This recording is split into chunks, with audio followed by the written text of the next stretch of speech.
everyone, my name is Torun Chakraborty, a physical education teacher, and you are watching PEWorlds. Once again, I came with another video, and this video is once again for ICSC Class 10 Physical Education. In my previous video, I have discussed about the meaning and definition of physical fitness as well as the importance of physical fitness. Here in this video, I am going to discuss about the components of physical fitness in details because this area is very important for Class 10 Physical Education. Apart from that, I have made videos on the concept physical education, body types, as well as the human growth and development. If you go to the playlist link ICSC physical education given in the description box, then you can find all the videos. That's why I would request you to keep following my channel so that you can get all the updates of the videos what I'm making. And if you are new to my channel, please subscribe it for more information about physical education and sports. Without further ado, let's start. Here you can see the objective I mentioned of this lesson, components of physical fitness. So without further ado, let's start. Basically, if you want to know about the physical fitness components, you need to understand that there are two types of physical fitness components. One is health related physical fitness component that I am mentioning now. Second one will be the performance related physical fitness components. So first of all, let us know the components of health related physical fitness components. First one is muscular strength. Second one is muscular endurance. Next one is cardiovascular endurance. Next one is flexibility. Next one is body composition. Fine. Now we'll be understanding these particular components in details. Muscular strength. What it is? Muscular strength refers to the amount of force a muscle can produce and is usually measured by the maximum amount of force a muscle can produce in a single effort. Means if you take an example of a 50 kg weight kept in front of you, and if you just lift it in one go, that will be determining your muscular strength. The weight can be anything. It may be 10 kgs, 20 kg or whatever. So if you can lift that particular weight in one go, that will be indicating that you have muscular strength. So examples given here: lifting weights, working with resistant hands, push-ups, sit-ups and squats. I think this concept is clear. Now coming to the next. Muscular endurance. Muscular endurance is the ability of a muscle or group of muscles to perform repetitive contractions against a force for an extended period of time. That is very important area to know. Extended period of time. The thing what I mentioned in muscular strength, that kind of workout can be done, but if it is done for a long period of time, let's say a 10 kg weight I am just lifting. If I can lift this weight for a long period of time, there might be the time limit, 1 minute, 2 minutes, or whatever the time you are taking. So that will be indicating that you have muscular endurance. The greater your muscular endurance, the higher number of repetitions you can complete. Means that much muscular endurance you have, that much time you can lift that kind of weight. So examples given here: sustained walking, running, cycling, resistance training, calisthenics, swimming, circuit training, aerobics, dance, rope climbing. Fine. Now coming to the next one, cardiovascular endurance. What it is? It is the ability of the heart and lungs to deliver blood to the working muscles and their ability to use it.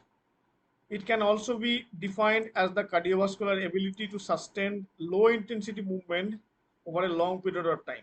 So there is a similarity in the muscular endurance as well as cardiovascular endurance, that is long period of time. But there is a difference in understanding the two concepts. Here it is being said that if you the heart and lungs that works behind providing the blood to your working muscles, the efficiency of these two organs will be basically two systems. One is respiratory system and another one is circulatory system. The capability of these two systems will be enriched so that they can deliver the blood, that means that is providing oxygen to the working muscles so that you can continue a prolonged activity. Let's say if you go for running, for 2 kilometers or 3 kilometers.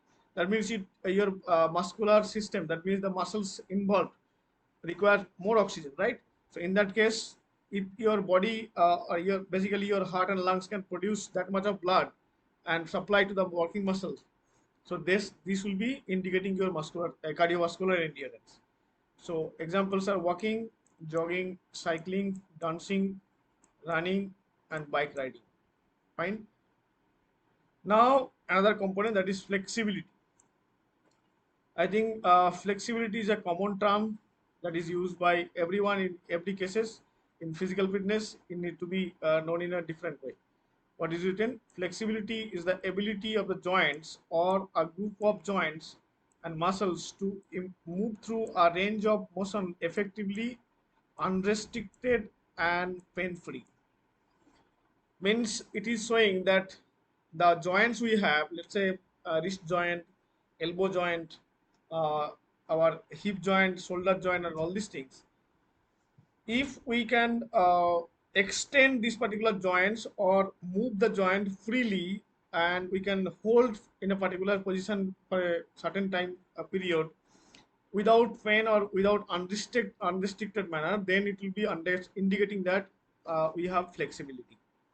So it is indicated by stretching, yoga, tai chi, pilates. So it can be shown in the YouTube video I have given. Okay, next component is body composition. What it is? Body composition is the ratio between the body fat and the lean body mass. That is very important to know. Body composition is the ratio between the body fat and the lean body mass. Means the amount of fat you have in your body, the ratio you need to find out along with the lean body mass, that is non-fat components, means bones, muscles, tendons, and ligaments. Fine. So if the ratio is perfect, then your body composition is perfect. So it is indicated by BMI, means body mass index. So basically this fat is measured, this body composition is measured with the particular machine that is called skin fold caliper, you can see in this picture. And also this body mass index can be identified with a certain formula, height in meter square by weight in kg. Fine. This is all about body composition. Now coming to performance related physical fitness component, that is very much related to your sports performances. So what are they? First one is speed, second one is power, third one is agility, next one is balance, next one is coordination, next one is reaction time. Okay, these 6 components are there in performance related physical fitness component. So now let us discuss it in detail. Okay, first one is speed. Speed is the ability to move all or part of the body as quickly as possible. Means consider a distance, it may be 100 meter or 50 meter or whatever it is. Whenever you are started running, the time you are starting you're running and the timing you are ending, if the timing is so short, then it will be indicating that you have speed. Basically we give the example of 100-meter speed. In the picture you can see that I have given an example of Usain Bolt. He is sprinting 100-meter race and is becoming first. That means he is the fastest runner in this particular competition. That means his speed is much better than the other athletes running behind. Okay, so one is sprinting, speed skating, sprint cycling are the examples. Fine. Okay, the next component is power. So this particular component need to be understood very clearly, because sometimes we mix up this particular component with the muscular strength. Okay, let's know what it is. The ability to exert maximum muscular contraction instantly in an explosive burst of movement. So that is important. Explosive burst of movement. That is very important to understand. What actually it is being saying? Uh, the point, let's say you are lifting a weight. So the weight what you are lifting, what I mentioned in the muscular strength. So anyhow, you just lift that particular weight, that will be indicating your muscular strength. But in power, if you can lift that particular weight in a certain burst of movement, that means explosive burst of movement, that will be indicating your power. Okay, example is jumping, sprinting start. Fine. Your high jump take up also can be an example of that. Long jump take up also can be an example of that. Okay, now next one is agility. What is agility? Agility is the ability to change direction quickly and effectively by maintaining proper posture. It is quite related to the component speed, but there is some differences. Agility is the ability to change direction quickly and effectively by maintaining proper posture. Means in speed, I mentioned that certain distance you just start and finish in a straight way.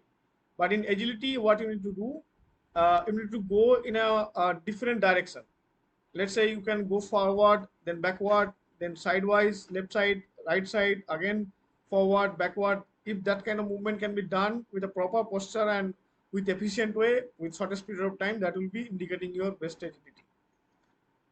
It is also being said as the ability to perform series of explosive power movements in rapid succession in opposing direction.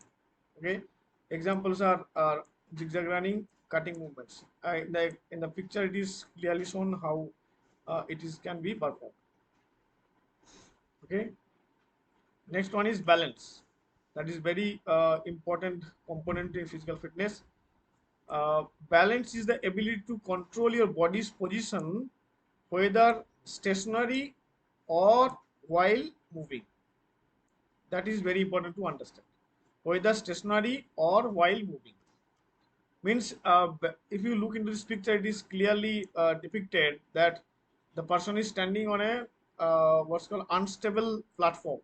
Fine. And it is in a stationary position. So the person is balancing her body on this particular unstable platform.